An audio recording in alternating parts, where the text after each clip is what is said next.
يسبح لله ما في السماوات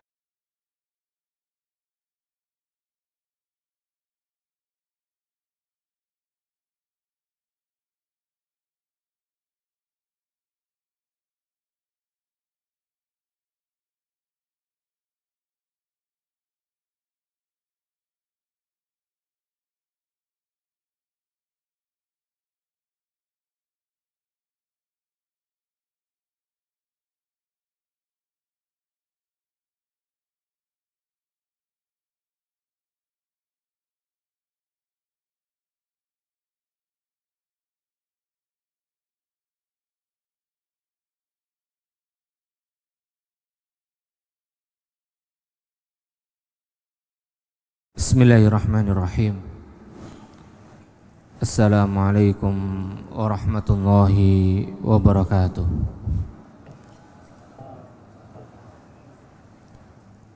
Innal hamdalillah nahmaduhu wa nasta'inuhu wa nastaghfiruh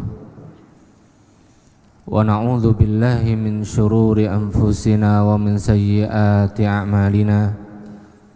Man yahdihillahu fala mudilla lah wa man yudlil fala hadiya lah wa ashhadu an la ilaha illallah wahdahu la syarika lah wa ashhadu anna Muhammadan abduhu wa rasuluh.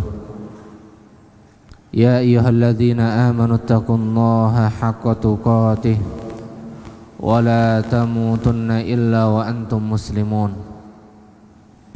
Ya ayyuhan nasu taqu rabbakumul ladzi khalaqakum min nafsin wahidah wa khalaqa minha zawjaha wa batha minhuma rijalan katsiran wa nisaa'a wattaqullaha alladzi tasaaluna bihi wal arham innallaha kana 'alaikum raqiba. Ya ayyuhalladzina amanu taqullaha wa qulu qawlan sadida yuslih lakum a'malakum wa yaghfir lakum dhunubakum wa man yuti'illaha wa rasulahu faqad faza fawzan 'azima. Amma ba'd, fa inna asdaqal hadithi kitabullah wa khairal hadi hadi Muhammadin sallallahu alaihi wasallam wa syarrul umuri muhdatsatuha fa inna kulla muhdatsatin bid'ah wa kulla bid'atin dhalalah wa kulla dhalalatin finnar. Ma'asyiral ikhwah wal akhwat, at-tullab wat talibat, jamaah kaum muslimin yang semoga dirahmati oleh Allah Subhanahu wa taala. Alhamdulillah, kita bersyukur kepada Allah Subhanahu wa taala atas seluruh karunia-Nya, seluruh nikmat-Nya yang telah mengumpulkan kita di tempat ini, dan mudah-mudahan Allah Subhanahu wa taala jadikan perkumpulan kita dan berkumpulnya kita diberkahi oleh Allah Subhanahu wa taala. Dan mudah-mudahan pula Allah jadikan singgahnya kita, tinggalnya kita di ma'had yang berbarakah ini, Allah jadikan pada ahlinya ilmu yang bermanfaat insyaallah ta'ala. Kemudian melanjutkan kajian kita dari syarah tafsir kalimat tauhid lil allamah asy-syaikh Shalih Al-Fauzan hafizahullah wa ra'ah. Ketika menjelaskan perkataan al-muallif Syekh Muhammad ila ghairi dzalika minal ahaditsid dalati ala jahalati aktsarin nasi bihadhihi syahadah, dan hadis-hadis yang lain, karena pada pembahasan yang lalu Syekh Muhammad membawakan beberapa hadis yang menjelaskan tentang keagungan kalimat la ilaha illallah, dan keagungannya mengharuskan bagi kita bukan hanya sebatas mengucapkannya, namun harus disertai dengan konsekuensinya, baik dari syaratnya, rukunnya, dan konsekuensi berupa amalnya, yang menjelaskan tentang, jadi hadis-hadis tadi menjelaskan bahwasanya banyak dari manusia jahil tentang persaksian ini. Banyak dari manusia yang tidak mengetahui tentang apa yang ia persaksikan dari kalimat syahadatu alla ilaha illallah. Dan ini menjelaskan bahwasanya tidaklah semua orang yang mengucapkan persaksian syahadatu alla ilaha illallah dia mengetahui apa yang dia persaksikan, dia memahami apa yang ia persaksikan. Dan inilah yang menjadikan kita mengapa kita harus mengenal, harus mempelajari dan memahami kalimat yang sangat agung ini. Dan Asy-Syaikh Shalih mengatakan hafizahullahu wa ra'ah, aktsarun nasi yajhaluna hadhihi syahadah. Banyak manusia yang mereka jahil tentang kalimat ini, kalimat la ilaha illallah, persaksian tentang kalimat la ilaha illallah. Yahsabunaha mujarradu lafdhin yuqalu bil lisani. Mereka mengira, mereka menganggap bahwasanya persaksian kalimat la ilaha illallah hanya sebatas lafaz yang diucapkan dengan lisan. Mereka mengira, mereka menganggap bahwasanya persaksian syahadat la ilaha illallah hanya sebatas lafaz yang diucapkan saja. Maka siapa yang menganggap bahwasanya persaksian dengan kalimat syahadatu alla ilaha illallah hanya sebatas lafaz yang diucapkan dengan lisan, maka dia masuk dalam kalimat yang beliau ucapkan sebelumnya, masuk ke dalam golongan manusia yang jahil tentang persaksian ini, persaksian akan kalimat ini. Dan beliau pun menambahkan, wa katsirun minal ulama'i la yafhamuna ma'na la ilaha illallah. Bahkan banyak dari para ulama yang mereka tidak memahami makna kalimat la ilaha illallah. Wa hum ulama'ul fiqhi wa hum ulama'ul fiqhi wa ulama'un fin nahwi ulama'un fil hadithi. Mereka dari karangan para ulama ahli fikih, ulama nahwu, ulama hadis. Dan ini realitanya. Jadi jangankan orang yang awam, bahkan ahli ilmunya pun sebagian dari mereka jahil, tidak mengetahui, tidak memahami maknanya yang benar. Walakinna aktsarahum laisa lahu inayatun bitauhid. Di sini beliau bukan mengatakan sebagian kecil, akan tetapi walakin aktsarahum, mayoritas mereka, kebanyakan dari mereka tidak memiliki perhatian terhadap pembahasan tauhid, terhadap masalah tauhid. Laisa lahu inayatun bit tauhid, tidak memiliki perhatian dengan tauhid. Atau beliau menjelaskan di sini, ya ta'allamu aqidatal asy'ariyati wa ulama'il kalami allati taktasiru ala tauhidir rububiyyati. Atau mereka belajar, namun yang mereka pelajari dari akidah yang dia pelajari atau yang mereka pelajari adalah akidah Asy'ariyah dan juga akidah para ulama ahli kalam yang mencukupkan pembahasan akidah tersebut yang mereka pelajari hanya pada tauhidur rububiyah, hanya pada pembahasan tauhid ar-rububiyah. Wa yaqulun, dan mereka mengatakan la ilaha illallah, bahwasanya kalimat la ilaha illallah, wa yufassirunaha, mereka mentafsirkannya dengan la khaliqa illallahu, tidak ada pencipta melainkan hanya Allah Subhanahu wa taala. La yaqdiru 'alal ikhtira'i illallah, tidak ada yang mampu untuk menciptakan yang baru, untuk membuat yang baru yang tidak ada sebelumnya melainkan hanya Allah Subhanahu wa taala. Hanya pada sampai batas ini. Hadza tafsiruhum laha, inilah penafsiran mereka untuk kalimat la ilaha illallah.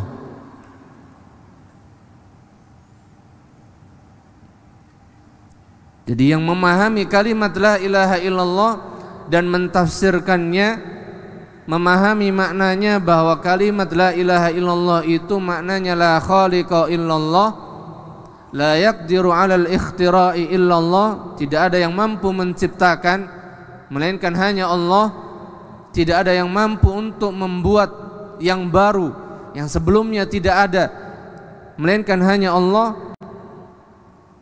Maka yang memahami ini bukan hanya dari kalangan orang awam saja, bahkan mereka dari kalangan para ahli ilmunya.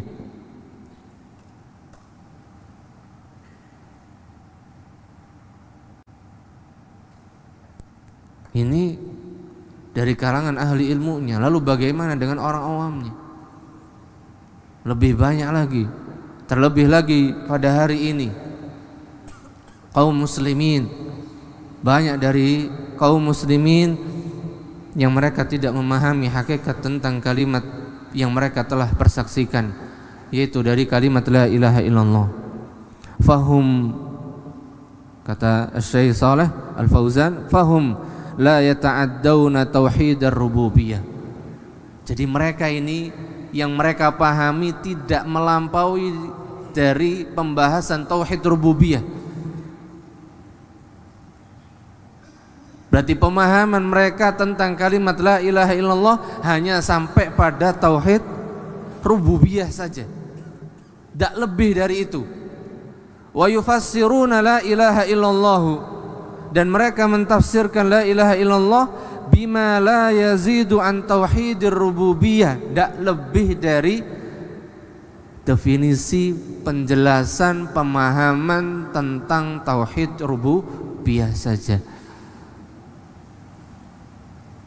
Dan inilah yang dikoreksi dan yang diperhatikan oleh para ulama kita tentang orang-orang yang memahami kalimat la ilaha illallah ini, di mana banyak dari manusia yang memahami kalimat la ilaha illallah hanya sampai batas pemahaman pada tauhid rububiyah saja, tidak sampai pada tauhidul uluhiyah.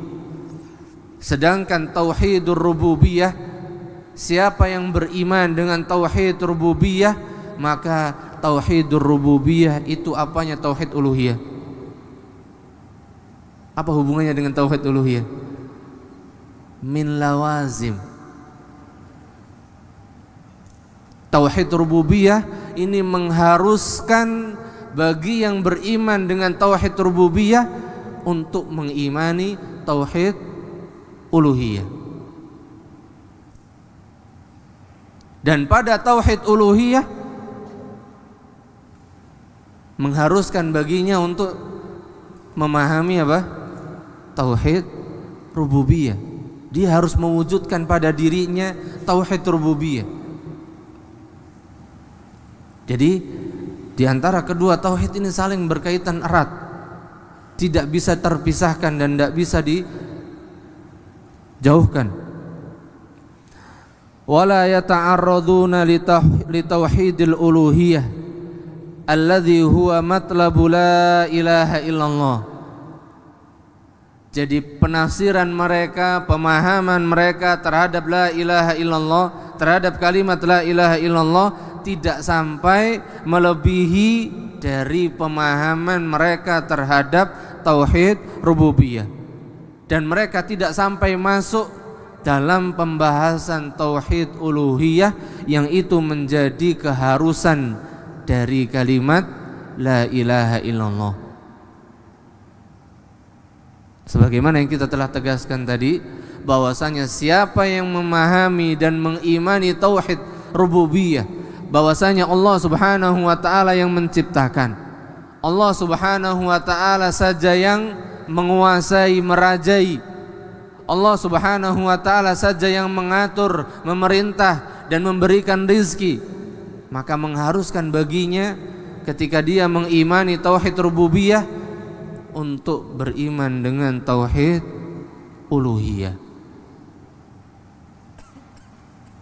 Jadi keimanan terhadap rububiyah itu tidak berhenti sampai di situ. Tidak boleh berhenti sampai pada tauhid rububiyah saja, tapi harus dilanjutkan pada yang lebih tinggi dan yang menjadi konsekuensi keharusannya, yaitu mengharuskan kita mentauhidkan Allah Subhanahu wa taala di dalam uluhiyahnya dengan memberikan ibadah, ketundukan, ketaatan, penghambaan hanya untuk Allah Subhanahu wa taala. Dan inilah kondisi realita mayoritas kaum muslimin, bahkan sampai siapa dari kalangan ahli ilmunya.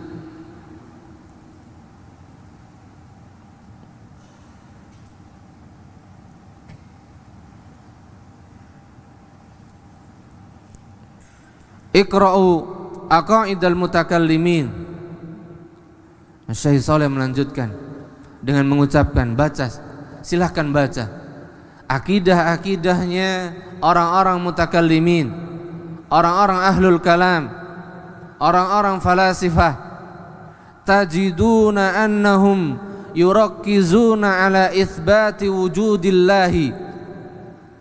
Mereka hanya menjadikan pembahasan yang mereka pelajari fokus pada pembahasan apa? Itsbat wujudillahi, menetapkan bahwasanya Allah itu ada. Dan mereka membahas itu jauh sekali, panjang kali lebar, sampai nggak ketemu-ketemu. Karena apa? Siapa yang membahas tentang bahwasanya Allah itu ada dan hanya berkutat pada itu, hanya sampai pada pembahasan itu, tidak ada tujuan akhirnya, yaitu dengan memberikan ketundukan dan ibadahnya hanya untuk Allah Subhanahu wa ta'ala, maka ini menghabiskan waktu dan melelahkan dan tidak memberikan faedah. Ka'annallaha fi syakkin, seakan-akan bagi mereka Allah itu perkara yang meragukan. Jadi bagi ahlul kalam, orang-orang filsafat itu, mereka membahas tentang Allah dalam masalah apa? Allah itu ada apa enggak? Mereka masih ragu, Allah itu ada apa enggak? Seakan-akan mereka meragukan tentang keberadaan Allah Subhanahu wa ta'ala. Dan ini nyata mereka meragukan Allah Subhanahu wa ta'ala. Mereka mempertanyakan tentang keberadaan Allah Subhanahu wa ta'ala, karena bagi mereka Allah itu apa? Tidak bisa dilihat. Dan memang tidak bisa dilihat ketika di dunia. Allah Subhanahu wa ta'ala tidak bisa dilihat, bahkan sampai level siapa? Para nabi dan para rasul. Wa hadza ma'ruf qissatuhum. Kisahnya para nabi dan para rasul yang meminta supaya mereka diperlihatkan oleh Allah Subhanahu wa ta'ala tentang zatnya, maka tidak ada yang sanggup. Belum ditampakkan sudah pingsan dulu. Falamma tajalla rabbuhu ja'alahu dakka wa kharra Musa sa'iqa. dan banyak hal yang lain. Baru tampak sinarnya sudah itu bergemuruh bumi, bahkan gunung itu luluh bergetar hancur. Yang kemudian Musa alaihi salam min afdhalir rusul, dan beliau adalah termasuk ulul azmi, tidak sanggup, pingsan beliau. Lalu bagaimana dengan selain beliau yang berada di bawah beliau levelnya, tingkatannya? Maka lebih lagi mungkin untuk bisa melihat Allah tidak bisa. Begitu juga tentang Nabi kita alaihi salam, ketika beliau ditanya oleh Ummul Mukminin, apakah engkau melihat Rabbmu ketika engkau dimi'rajkan oleh Allah Subhanahu wa ta'ala? Maka kata Nabi SAW, apa? Tidak, saya cuma melihat cahaya. Yang saya lihat cuma apa? Cahaya, tidak lihat, tidak bisa lihat.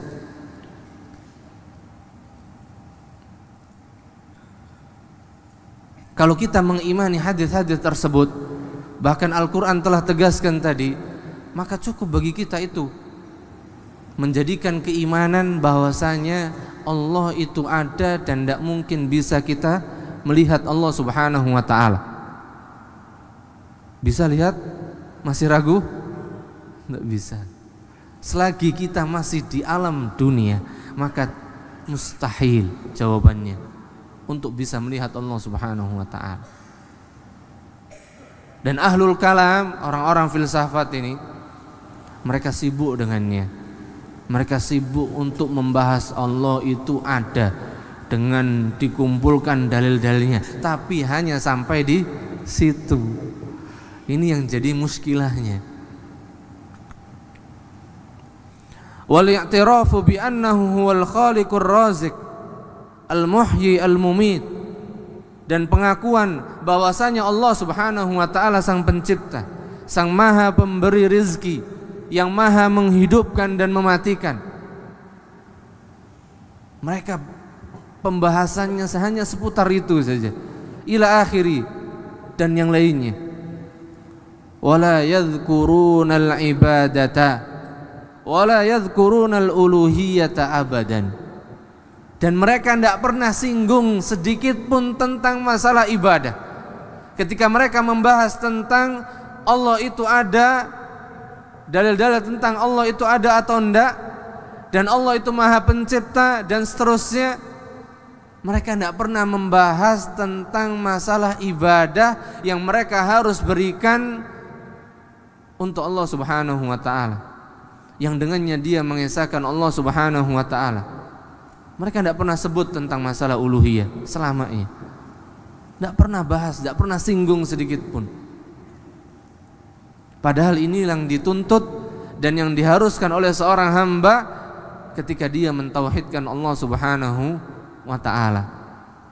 Oleh karenanya, kenapa dari sini para ulama kita mendefinisikan makna la ilaha illallah itu dengan apa? La ma'buda bihaqqin. Langsung pakai bihaqqin, bukan dengan hakun dulu. Karena ini yang dituntut, yang paling tinggi. Adapun bukti akan kebenaran Allah Subhanahu wa ta'ala jelas, nampak. Tapi ini juga harus disampaikan dan dijelaskan. Karena bihaqqin itu ada muqaddimahnya. Bihaqqin ini itu berkaitan dengan ibadah, dan ibadah itu ada muqaddimahnya. Apa muqaddimah yang dimaksudkan? Yaitu mengharuskan bagi seorang hamba mengakui bahwasanya Allah itu Ar-Rabb Al-Haq, huwa Rabbu. Makanya Al-Imam Muhammad Ibn Abdul Wahab juga dalam kitabnya Al-Usul Ats-Tsalatsah, Ar-Rabbu huwal ma'budu, menjelaskan bahwasanya sebelum ibadah, sebelum kita memberikan penghambaan dan ketundukan, ibadah kita hanya untuk Allah Subhanahu wa ta'ala, harus kita tanam dulu dalam hati ini keimanan kita akan tauhid rububiyah. untuk membuktikan bahwasanya kita mengakui bahwasanya Allah Subhanahu wa taala adalah ilah yang hak, ilah yang sesungguhnya, Tuhan yang sesungguhnya, sesembahan yang sesungguhnya. Dan selain Allah, dari Tuhan-Tuhan yang diagungkan dan disembah oleh manusia dan diagungkan oleh manusia, semuanya adalah Tuhan-Tuhan yang batil. Hadza, maka keyakinan ini, kata beliau, yang meyakini tentang rububiyahnya Allah Subhanahu wa taala saja dan tidak sampai pada tauhidul uluhiyah, la yazidu ala dinil musyrikin.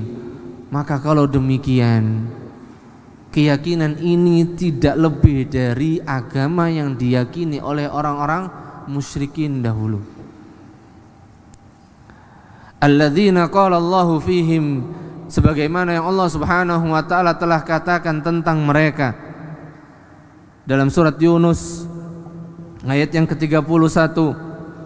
Qul, katakan wahai Muhammad kepada orang-orang musyrikin, man yarzuqukum minas samai wal ard, siapa yang memberi kalian rizki dari langit dan dari bumi? Amman yamlikus sam'a wal absar, siapa yang menguasai pendengaran dan penglihatan? Yang punya siapa?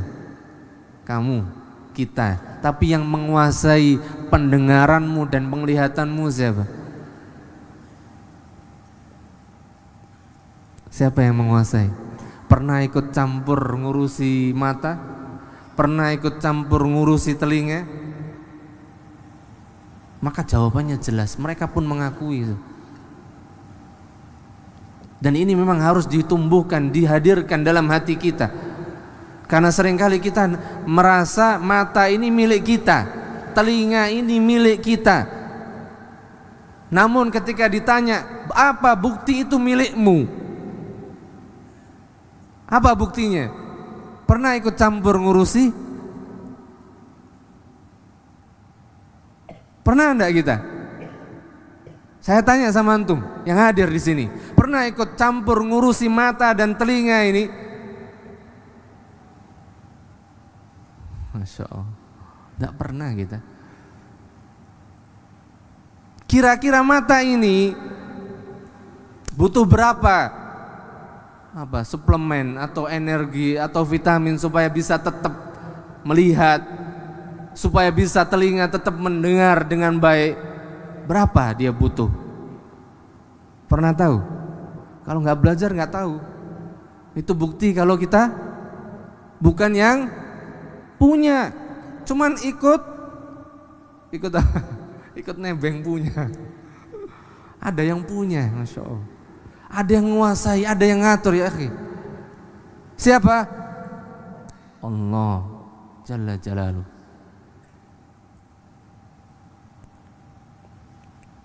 Jadi Allah katakan kepada mereka, kabarkan kepada mereka, tanyakan kepada mereka, siapa yang menguasai, siapa yang merajai pendengaran dan penglihatan yang mereka punya itu? Wa man yukhrijul hayya minal mayyit, siapa yang menghidupkan dari matinya tumbuh-tumbuhan, biji-bijian yang mati bisa tumbuh? Siapa yang bisa? Siapa yang mampu? Kebayang kita, itu biji antum letakkan di tanah, dalam beberapa hari muncul akarnya dan tunasnya. Siapa? Antum yang nanam, antum yang numbuhkan? Karena antum yang naruh?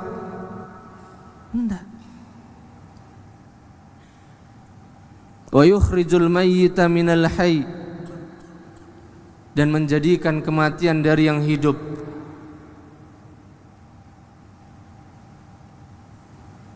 Dan ini bukti bahwasanya seluruh makhluk yang ada padanya kehidupan akan mengalami fase yang namanya kematian.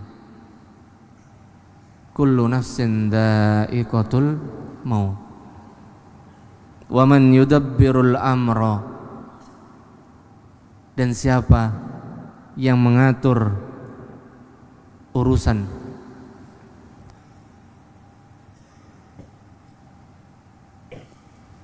Maka di ayat tersebut tegas langsung dikatakan dan diberikan jawaban, fasayaqulunallah, maka mereka pasti. Sayaqulun di sini menunjukkan bukan kemungkinan tapi kepastian. Mereka pasti akan jawab bahwasanya siapa yang memberikan rizki dari langit dan bumi, yang menguasai pendengaran, penglihatan, menghidupkan yang mati, mematikan yang tadinya hidup, dan mengatur alam semesta adalah Allah Subhanahu wa ta'ala. Yuthbituna Rabba, orang-orang musyrikin ini mengakui, menetapkan Ar-Rabb, menetapkan rububiyahnya siapa? Allah Subhanahu wa ta'ala. Mereka mengakui, mereka menetapkan itu. Walakin ya'buduna ghairahu, namun mereka menyembah selain Allah Subhanahu wa ta'ala. Maka apa bedanya, kata beliau? Dan dalam firman-Nya yang lain, surat Yunus juga masih dalam ayat yang ke-18. Ini sebagaimana firman Allah dalam surat Yunus ayat yang ke-18, wa ya'buduna min dunillah, dan mereka dengan itu apa? Menyembah selain Allah Subhanahu wa ta'ala, ma la yadurruhum wa la yanfa'uhum, yang sedikit pun tidak bisa memberikan madarat, menolak madarat, dan mendatangkan manfaat bagi mereka. Wa yaqulun, namun mereka mengatakan, haula'i, siapa? Sesembahan-sesembahan yang mereka agungkan ini, patung-patung, berhala-berhala itu, kata mereka, syufa'auna indallah. Berarti mereka betul-betul mengakui siapa? Masih mengakui Allah. Tapi mereka dalam masalah ibadah, mereka berikan kepada selain Allah Subhanahu wa ta'ala. Dan mereka meyakini bahwasanya sesembahan-sesembahan tersebut, berhala-berhala tersebut sebagai pemberi syafaat bagi mereka di sisi Allah Subhanahu wa ta'ala. Berarti masih mending mereka ketimbang orang-orang, siapa tadi? Ahlul kalam, orang-orang filsafat ini. Kalau orang-orang filsafat, orang-orang ahlul kalam tidak sampai meyakini itu. Mereka hanya sebatas tadi rububiyah tok, selesai.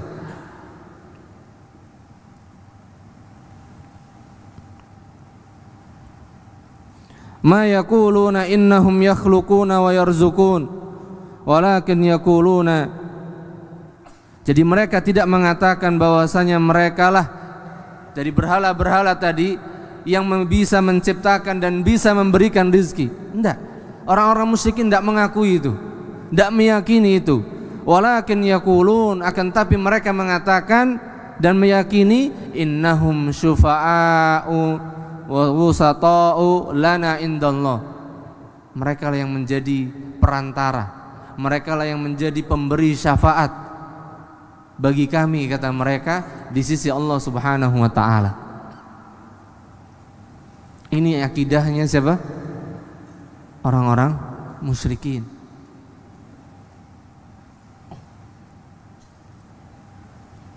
Kemudian beliau hafizahullah wa ra'ah mengatakan, fal amru khatirun, kalau demikian perkaranya, maka ini masalah paling apa? Sangat rawan, sangat rentan, sangat bahaya sekali. Kalau demikian permasalahannya, pembahasannya, maka masalah ini adalah masalah yang sangat berbahaya sekali. Fahunaka labsun katsirun fi hadzal amr, di sana banyak kesamaran yang sangat banyak sekali dalam masalah ini. Wa dhalla katsirun minan nasi bi hadzal labsi, dan banyak manusia yang tersesat sebab kesamaran ini antara rububiyah sama uluhiyah.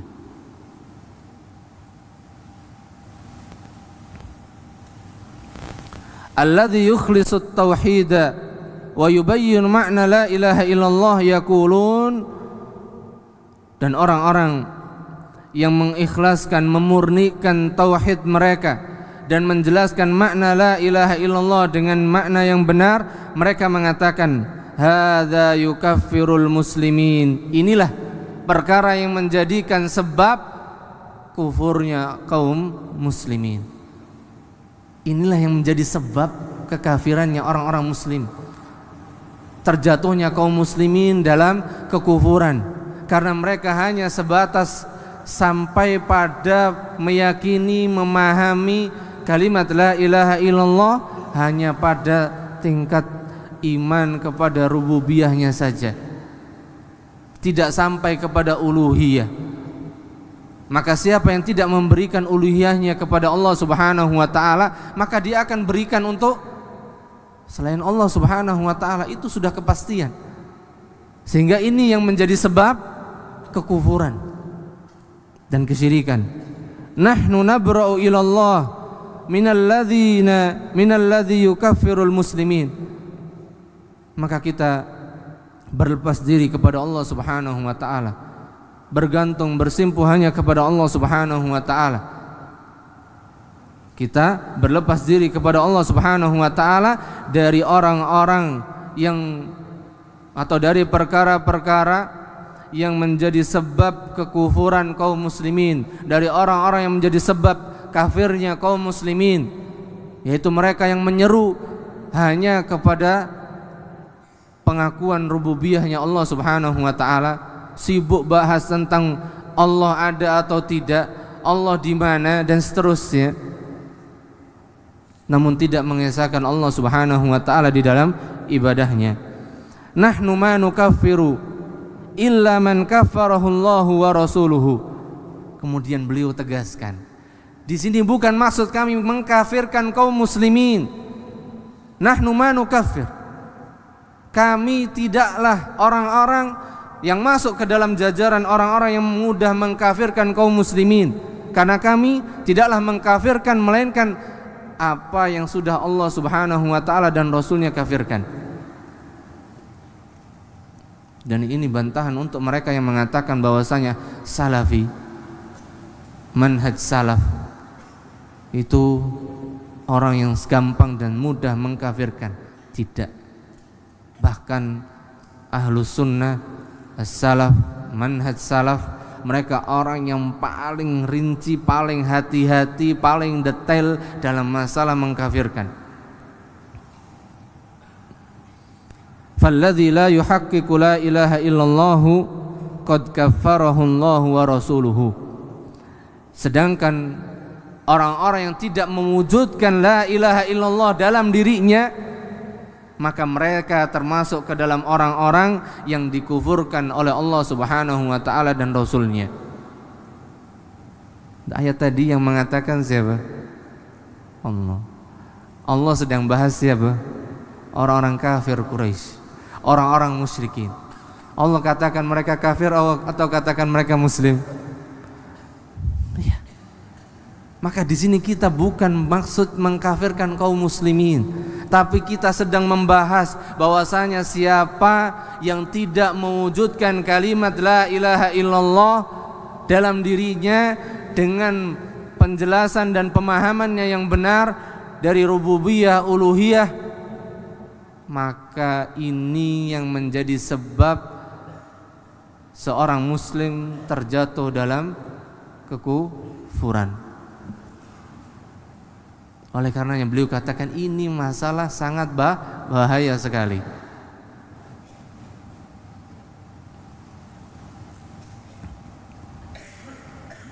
Dan beliau cukupkan perkataan beliau sampai di situ tentang kalimat dari Asy-Syaikh tadi. Kemudian untuk penjelasan dari tatriznya Asy-Syaikh Shalih Al-Utsaimin kita lanjutkan insyaallah taala di kesempatan yang akan datang dari apa yang dijelaskan oleh Asy-Syaikh Shalih. Karena di sini saling menguatkan, saling menegaskan tentang pembahasan ini. Maka ayyul ahibbah azani Allah wa iyyakum, bahwasanya siapa yang menyembah Allah Subhanahu wa taala saja, maka mengharuskan baginya untuk mengakui dan meyakini, mempersaksikan tentang apanya Allah, rububiyahnya Allah, bahwasanya Allah lah yang menciptakan, menguasai, merajai, dan yang mengatur dan memberikan rezeki, mencukupi semua kebutuhan kita. Dan siapa di antara kita yang telah mempersaksikan rububiyahnya Allah Subhanahu wa taala, maka mengharuskan ini semuanya, keyakinan ini semuanya, semua yang kita nikmati, semua yang kita rasakan itu berkaitan dengan apa? Rububiyah Allah Subhanahu wa taala. Maka kita wajib untuk bersyukur dengan memberikan ketundukan, ibadah, penghambaan yang kita berikan hanya untuk Allah Subhanahu wa ta'ala. Maka disitulah keagungan orang-orang yang mentauhidkan Allah Subhanahu wa ta'ala. Allahu ta'ala alam bissawab. Kemudian kita sedikit lanjutkan dengan beberapa as'ilah dari antum yang pertemuan lalu sedikit.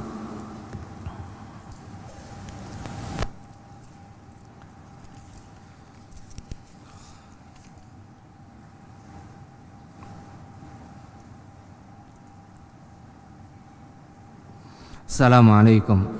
Waalaikumsalam.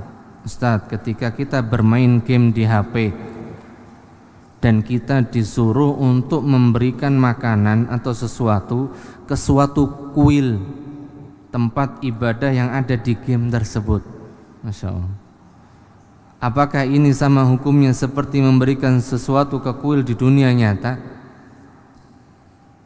Mungkin kalau dari sisi antara yang nyata sama yang di game tidak sama. Ini nyata sama ndak. Cuman di situ ini lebih berbahaya. Karena apa? Ini akan memberikan keyakinan, menanamkan akidah tanpa disadari. Bahwasanya apa? Boleh, meyakini boleh mempersembahkan. Itu sudah apa? Keyakinan yang batil dan keyakinan yang rusak. Sampai itu diberikan, maka tanpa disadari kita sudah apa? Meyakini kesyirikan dan membolehkan, minimal apa? Membolehkan. Maka hindari, tinggalkan, jauhi yang seperti itu. Namun kalau dikatakan sama dengan yang di game, beda. Karena kalau di dunia berarti dia melakukan betulan. Nah, kalau ini apa? Memberikan mindset, menjadi apa? Menanamkan akidah, menanamkan keyakinan tentang minimal tadi apa? Kita meyakini bolehnya memberikan persembahan. Wallahu a'lam bishawab. Maka tidak boleh, sama-sama tidak bolehnya. Namun dari tingkatannya tetap berbeda. Assalamualaikum. Waalaikumsalam. Afan, dikatakan bahwa orang munafik itu mengucapkan kalimat tauhid tapi mereka tidak melakukannya dengan sungguh-sungguh. Mereka beribadah kepada Allah dan selainnya. Mereka takut kepada Allah dan selainnya. Maka apakah seorang yang melanggar kemudian dia takut ketahuan? Melanggar takut ketahuan. Apakah itu masuk ke dalam golongan orang-orang munafik?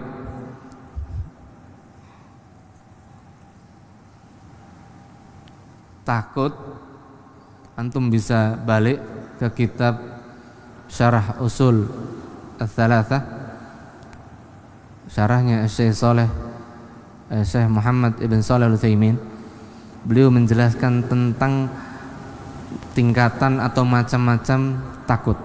Di situ beliau, sehingga saya dibagi menjadi 3, kalau tidak 4. Yang pertama takut tabi'i, yang kedua takut ibadah, yang ketiga takut sir, khaufus sir. Kalau khaufus sir ini langsung syirik. Kalau takut tabi'i selagi di situ tidak sampai pada batas melanggar ketetapan syariat, maka itu wajar. Tapi kalau sampai pada melanggar syariat, maksudnya menghalalkan apa yang Allah haramkan dan mengharamkan apa yang Allah haramkan. Saya ulangi, menghalalkan apa yang Allah haramkan dan mengharamkan yang Allah halalkan, maka di sini yang diharamkan. Kemudian khauf ibadah, maka khauf ibadah tidak boleh dipalingkan kepada selain Allah Subhanahu wa taala, yang di situ ada pengagungan, yang di situ ada ketundukan. Itu Allahu a'lam bishawab. Berarti takut karena hukuman ini masuk ke mana? Takut tabi'i. Masuknya ke takut tabi'i. Tapi kalau takut ini sampai antum tinggalin sholat, berarti apa? Dosa antum. Ya toh? Misal gitu. Takutnya antum karena hukuman tadi sampai antum tidak sholat, antum sembunyi, akhirnya nggak sholat, nggak ikut sholat jamaah gitu, maka dosa antum. Gitu. Nah, wallahu a'lam bishawab.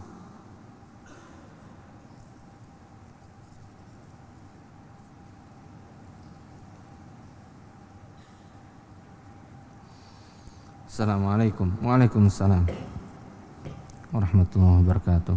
Ana mau bertanya, apakah seseorang ketika mendatangi kuburan orang-orang soleh dan meminta-minta kepadanya, maka mayit mendapatkan dosa?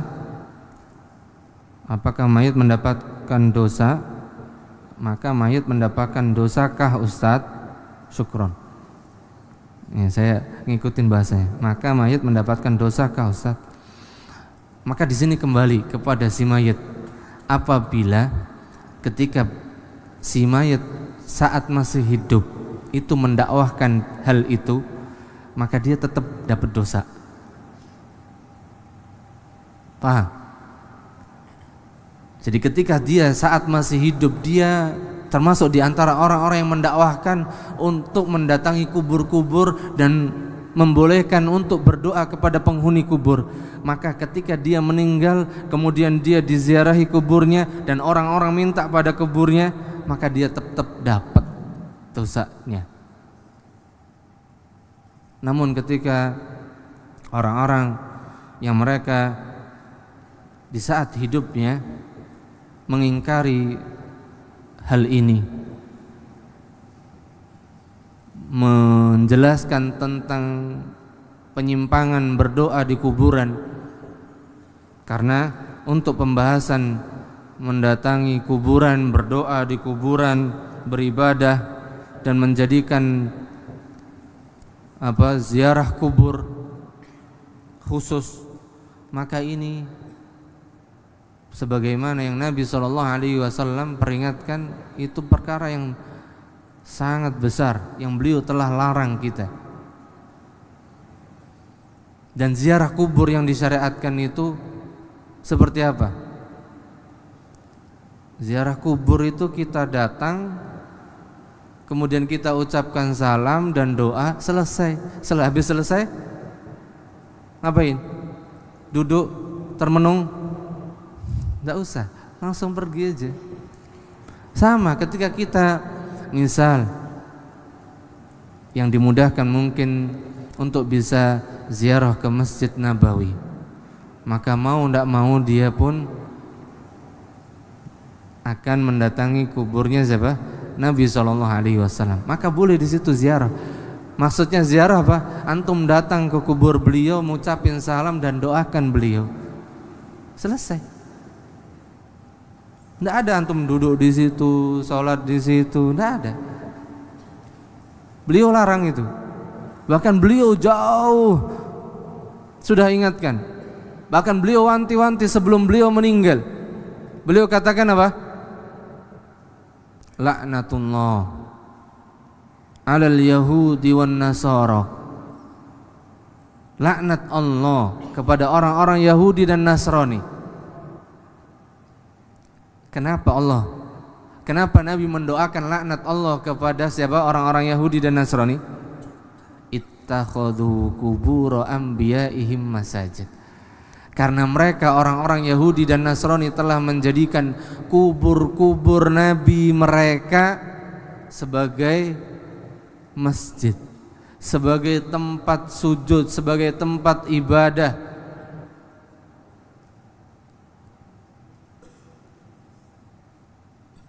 Berarti menjadikan kubur nabi tempat sujud, tempat ibadah, tempat merenungi nasib misalnya. Boleh enggak? Bukan di situ tempatnya.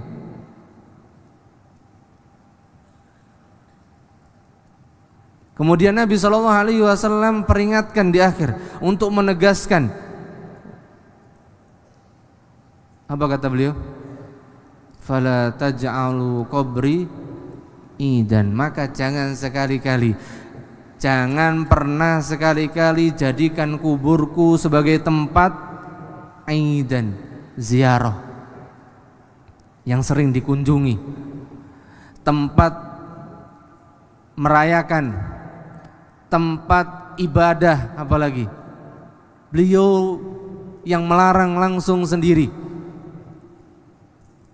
Maka apabila Nabi SAW ketika beliau SAW telah melarang umatnya dari menjadikan kubur beliau sebagai tempat apa? Ziarah, untuk ziarah sering-sering, untuk beribadah, untuk merayakan perayaan-perayaan. Lalu bagaimana dengan orang yang membolehkan walaupun dia mengaku sebagai dzurriyyatun nabi, keturunannya nabi, sedangkan nabinya melarangnya? Berarti kita ngikuti nabi apa ngikuti keturunannya? Antum jawab sendiri. Ya, itu. Allahu a'lam bishawab.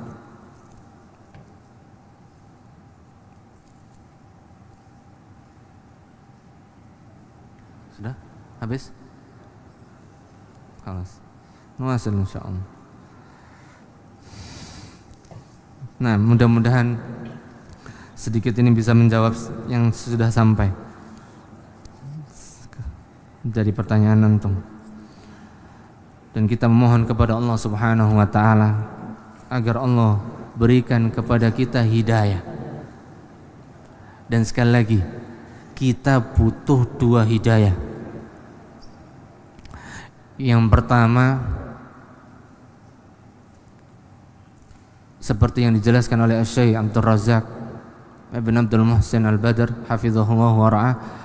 Yang pertama, al-hidayatu ilal Islam. Yang pertama, al-hidayah ilal Islam. Yang kedua, al-hidayatu fil Islam. Apa maksudnya? Al-hidayatu ilal Islam, kita diberikan hidayah oleh Allah untuk bisa mengenal, memahami agama ini dengan petunjuknya yang benar. Dan yang kedua, kita butuh hidayah Allah untuk dimudahkan mengamalkan, menjalankan Islam sebagaimana petunjuk pemahaman yang benar. Dan ini membuktikan bahwasanya tidak semua orang yang belajar, tidak semua orang yang paham, Allah kasih paham, Allah kasih pemahaman, itu dimudahkan untuk mengamalkan. Jadi jangan bangga dulu. Antum duduk di sini, antum belajar di pondok ini, jangan cukup di situ. Minta lagi sama Allah hidayah fil Islam. Wa sallallahu ala nabiyyina Muhammad. Astaghfiruka wa atubu ilaik. Wassalamualaikum warahmatullahi wabarakatuh. Al Furqan TV, saluran pendidikan, dakwah dan inspirasi Islami.